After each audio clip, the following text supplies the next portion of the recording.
So back in the film days, you used to actually have to buy different kinds of film depending on what kind of lighting conditions you were going to be in, whether it was going to be really bright or really dark. If you're going out to photograph on a bright sunny day, you would need a type of film that wasn't that sensitive to light. So it wasn't going to get burned, so to speak, and your images would just be like blown out bright white. And then if you're going to go photograph at night or indoors, in the dark, something like that, you would need a film that was a little bit more sensitive to light, so it could pull out what little light there was and give you an image. And so every time you changed locations, you would have to change your film. If you were photographing something outside and then walked inside, you would need to get a different camera or just put in some different film in your camera. The way that film sensitivity was measured was with a number called the ASA or the ISO. 100 was a less sensitive film. That meant it's something that you could use in bright lighting conditions because it wasn't going to get burned, it wasn't too sensitive. And then 3200 was one of the more sensitive options you had.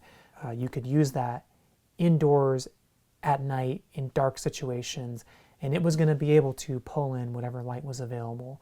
It was more sensitive to light. So digital cameras blew this all out of the water, and it's one of the most important things actually that digital photography did. Now instead of switching film, between locations, you can just press a button and change the ISO that way. So setting the ISO is going to be different from camera to camera.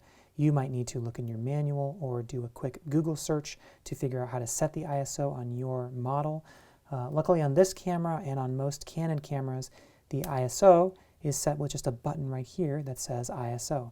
Press that button and then I can choose the ISO I want with the pad here or by touching the touchscreen here. And that's it. So why not just shoot at the highest ISO all the time? I mean, if photography is about light, why wouldn't I want to be the most sensitive to light all the time and just sort of eliminate that barrier? The reason is because image quality starts to degrade when you get to higher ISOs. For example, have you ever taken a picture at a party or with a group of friends in sort of a dark situation and that picture looked really grainy? Has that ever happened to you before?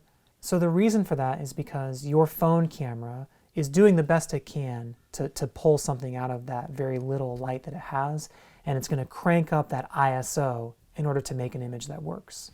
But again, at higher ISOs, the quality starts to degrade and you get a lot of this graininess or what's called digital noise. Take a look at this image, taken with a really high ISO.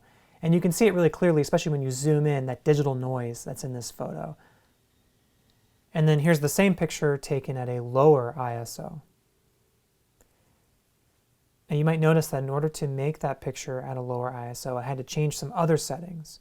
Those settings are the aperture and the shutter speed. We'll learn those later. Now for this first assignment, we're just going to be focusing on the ISO.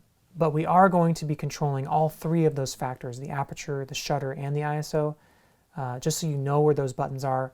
I'm just going to tell you for this assignment what I want you to set the shutter and aperture at, and then you'll have to find the ISO that's going to make the image work. It's going to make it so the image is not too bright or too dark.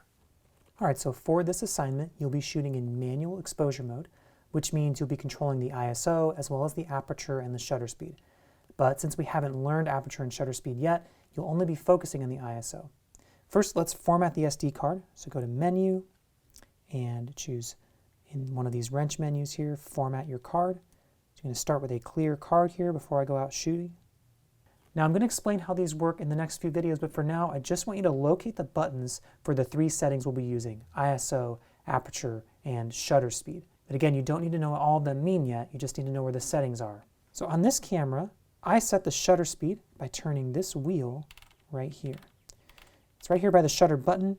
You control it with your index finger. Some people use their middle finger just to control this shutter wheel. As you turn this wheel, you'll notice, if you look at the back here, that number going up and down, that number on the left. I want to set this so that my shutter speed is 1/100th. That's how fast you're taking the picture, 1/100th of a second. Next is the aperture. So on this camera, I set the aperture by pressing and holding this button right here. It says AV plus minus. That means aperture value. Press and hold that, and you can see as I press and hold that, it moves to this thing right here, this F number. And if I turn this dial, the same dial I turned for the shutter speed, I can change that aperture number. and I want to change it, I want to set it so it's at f8 for this assignment. Again, you don't need to know what that means yet. Just for the purpose of this assignment, set it at f8. So that means that when you're shooting, you'll be shooting at a shutter speed of 1/100th of a second, at an aperture value of f8, and then the only thing that you'll be adjusting is the ISO. So you don't have to touch these settings again, 1/100th of a second and f8, just mess around with the ISO as you're shooting. So how do you know that the picture you're about to take is not going to be too bright or too dark before you take the picture instead of finding out after you've taken the picture? Well, in most cameras here, there's something called an exposure meter. That's this little ruler right here, and there's an indicator that will show up as I make changes here.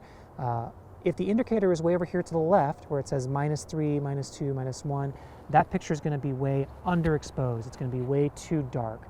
So let's just see what that might look like. Let's try it at ISO 100 and see how that looks. So the indicator is saying it's going to be a little bit underexposed, it's going to be a little bit too dark right there. So let's take the picture. And yeah, it's a little bit dark. It's not quite as good as it could be. So let's make an adjustment. I'm going to change my ISO by pressing that ISO button. Let's bump it up to 1600. Let's see if that's too far or not. Now I see in the meter, I see I'm way overexposed. It's all the way over by the +3. If I take that picture, yeah, way too bright, unusable. So I'm going to adjust my ISO to, let's try around 200. And it looks like it's right about in the center of the meter right there. Let's try that. And yeah, that looks better.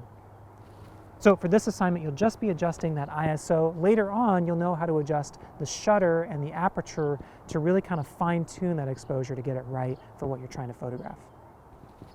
So you can also control this in the 645 app on your phone.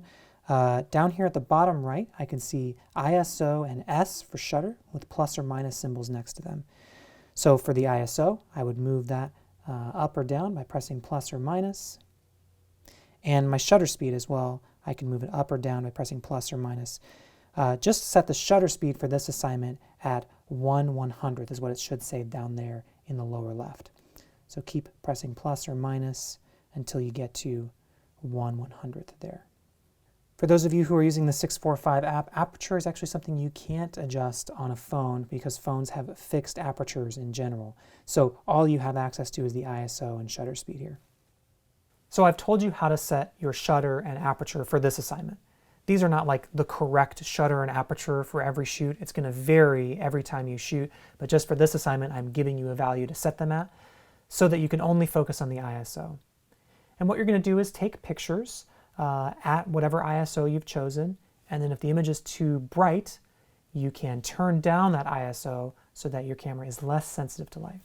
So let's say you take a picture at ISO 800 and it's way too bright. That means you need to turn down the ISO, maybe to 100 or 200 in order to get the image exposed correctly. Or maybe you take your first picture at an ISO of 100 and it's way too dark. That means that you need to raise your ISO, raise your camera's light sensitivity to 800 or 1600 or something like that in order to get a properly exposed image. In the next video, I'll be explaining what kinds of images you're going to be taking while you're learning ISO. So get comfortable with ISO and then go on to the next video so you can know what kind of pictures you'll be taking.